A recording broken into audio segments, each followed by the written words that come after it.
To live is to be bound. To be alive is to suffer. For many in Hindu philosophy, this is the beginning of understanding. A world filled with beauty, joy, pain, and loss. An endless cycle of birth, death, and rebirth.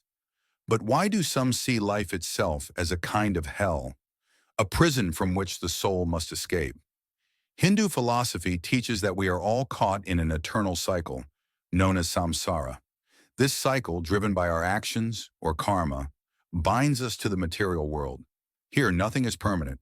Joy turns to sorrow. Life turns to death, and death leads to rebirth. The cycle continues, seemingly endless. To live is to experience suffering, a state called dukkha. But there is a way out, an end to this cycle. The goal is moksha, liberation, the ultimate freedom from the bonds of existence.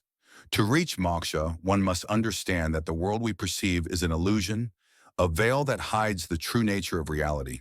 We are not merely bodies and minds, we are Atman, the eternal self, one with Brahman, the divine consciousness.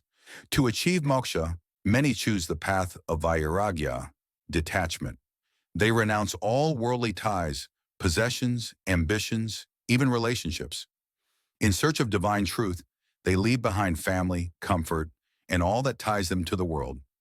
Some live in the forests, alone with their thoughts and the sounds of nature, denying themselves food and water, seeking only the nourishment of the spirit. For these ascetics, known as sannyasis, each act of self-denial brings them closer to the ultimate goal. Their senses, sight, sound, taste, touch, smell, are no longer distractions but tools for inward focus.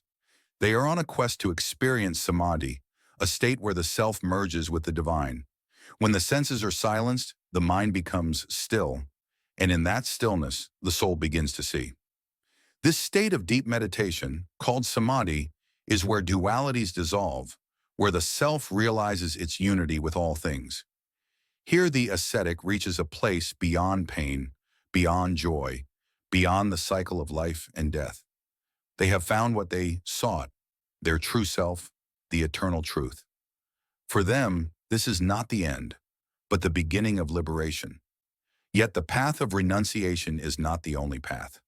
Hinduism embraces many roads to spiritual fulfillment, through devotion, selfless action, or deep knowledge. Each path leads to the same destination, the realization of the self's divine nature. The journey is personal, the goal universal. The ultimate truth is that we are all one with the divine, waiting to awaken from the illusion of separateness and suffering. So ask yourself, what path will you choose? Thank you for watching. For more explorations into spirituality, philosophy, and the search for truth, subscribe and stay tuned.